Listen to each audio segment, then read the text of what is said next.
Le village où Robert grandit se trouvait à l'orée d'une forêt dense. C'était un endroit paisible, mais Robert rêvait sans cesse d'aventures et d'actes héroïques. Lorsqu'il était jeune renardeau, il entendait des histoires de chevaliers courageux qui avaient vaincu des dragons et sauvé des princesses. Son grand-père, un vieux renard gris, lui racontait souvent les exploits du légendaire chevalier renard qui vécut il y a de nombreuses générations. Un jour, alors que Robert était assis près de la cheminée et regardait les flammes, il demanda « Grand-père, penses-tu que je pourrais un jour devenir un chevalier, comme dans les histoires ?» Son grand-père sourit et répondit « Robert, le feu du courage et de la justice brûle en toi. Mais ce ne sera pas facile, surtout pour un renard. » Robert acquiesça avec détermination. « Je ferai tout ce qu'il faut pour devenir chevalier. » Les années passèrent et le rêve persistait. Devenu renard, il se mit enfin en route pour le château royal. Mais le voyage n'est pas sans danger. Sur un pont étroit, il rencontra un grand troll menaçant qui lui barrait la route. « Que veux-tu ici, petit renard ?» grogna le troll. « Je me rends au château pour devenir chevalier », répondit courageusement Robert. Le troll rit d'un air moqueur.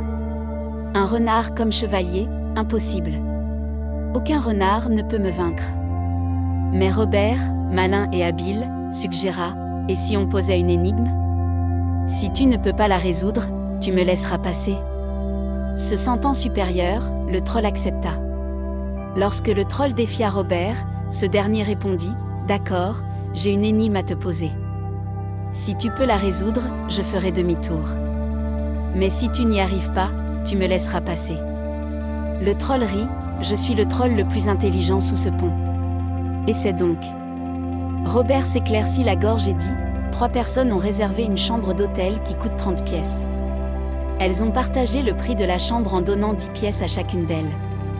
Plus tard dans la soirée, le propriétaire de l'hôtel se rend compte que la chambre ne coûte que 25 pièces. Il donne 5 pièces au groom pour qu'il les rende aux 3 personnes. Cependant, le portier ne sait pas comment répartir les 5 pièces de manière égale, il leur rend donc 1 pièce à chacun et en garde 2 pour lui. Cela signifie que chacune des 3 personnes a payé 9 pièces, soit un total de 27 pièces, et que le portier a gardé 2 pièces. Où est la pièce manquante ? Le troll se gratta la tête, réfléchit et se marmonna à lui-même. Les minutes passèrent et il semblait de plus en plus confus. Finalement, il secoua la tête et dit « Je ne comprends pas. Vous pouvez passer ?» Robert sourit et dit « L'énigme est un piège. Le calcul est correct. Les gens ont payé un total de 27 pièces. 25 pièces sont allées à l'hôtel et 2 pièces au portier. Il n'y a pas de pièces manquantes. » Le troll, encore plus perplexe, laissa Robert passer, et il put continuer son voyage vers le château. Après plusieurs jours de voyage, au cours desquels Robert récupéra de l'épuisante rencontre avec le troll, il atteignit enfin le magnifique château royal. Ses murs de pierre massifs et ses flèches imposantes offraient un spectacle grandiose qui fit s'arrêter Robert, émerveillé. Il fut conduit dans la grande salle du château où le roi était assis. Le monarque âgé, entouré de ses conseillers et de ses chevaliers, regardait avec gravité et impatience le renard roux qui se tenait courageusement devant lui. Prenant une profonde inspiration, Robert dit « Votre Majesté, je suis Robert, du village à l'orée de la forêt. En toute humilité, je me présente devant vous avec le souhait de devenir chevalier dans votre grand royaume. » Des murmures parcoururent la salle. Certains chevaliers échangèrent des regards amusés, tandis que d'autres restèrent sérieux et contemplatifs. Après un moment de réflexion, le roi, d'une voix grave, dit « Votre bravoure à vous présenter devant moi est louable. Mais la chevalerie n'est pas un chemin facile, et jamais un renard ne l'a emprunté. » Robert, un peu découragé, répondit avec détermination « Je comprends, Votre Majesté. Mais mon cœur aspire à servir le royaume. Et je suis prêt à relever tous les défis pour le prouver. » Le roi acquiesça « Tes paroles sont honorables, Robert. Mais le royaume compte déjà de nombreux chevaliers courageux qui protègent ses frontières et ses citoyens. Je ne vois pas de place pour un renard parmi eux. » Certains chevaliers acquiescèrent, tandis que Robert restait debout, la tête baissée. Il avait espéré trouver sa place ici, mais le destin avait d'autres projets pour lui.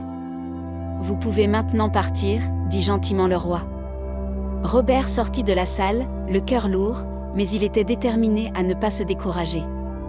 Il devait y avoir un autre moyen de servir le royaume et de prouver son honneur. Les courtisans dans la salle murmuraient, certains riaient, mais Robert restait inébranlable. Il pensa au récit de son grand-père, à l'énigme du troll et à l'espoir qu'un jour il pourrait suivre ses traces. Après sa déception au château, Robert décida de rester dans la région pendant quelques jours pour chercher d'autres occasions de servir le royaume. Il établit son campement dans une partie tranquille de la forêt, suffisamment loin du château pour ne pas être dérangé, mais assez près pour explorer les environs. La nuit suivante, il fut réveillé par de grands cris et par des armes qui s'entrechoquaient. Il se rapprocha de la source du bruit et aperçut des silhouettes sombres qui attaquaient un carrosse royal. Sans hésiter, Robert plongea la main dans son sac, sortit son arc et s'approcha encore plus près. Par des tirs précis depuis sa cachette, il réussit à mettre hors d'état de nuire 2 des bandits, ce qui suffit à faire fuir les autres. Alors que les bruits de combat s'apaisaient, une jeune femme sortit du carrosse. Il s'agissait de la princesse Louise, qui revenait d'un royaume voisin. Robert aida la jeune femme à se calmer et sécurisa les alentours. Après avoir parlé à la princesse Louise, il décida de rentrer chez lui pour se remettre des événements de la nuit. Quelques jours plus tard, alors que Robert se trouvait dans son village, des messagers royaux apparurent. Ils lui apportaient une invitation écrite du roi lui-même. Robert était étonné et se demanda ce que cela pouvait bien signifier. Le cœur plein de curiosité et d'espoir, il se remit en route vers le château. Alors que Robert installait son campement dans la forêt et allumait un feu, il sentit soudain qu'on tirait doucement sur son sac de nourriture. Il se retourna discrètement et aperçut un petit hamster tout rond qui essayait de s'enfuir avec son butin volé, les noix de Robert. « Et qu'est-ce que tu fais » s'exclama Robert en se levant d'un bond. Le hamster, les joues pleines et l'air surpris, s'arrêta et répondit avec culpabilité « Oh, je pensais que c'était une sorte de camping forestier où l'on prenait ce dont on avait besoin. »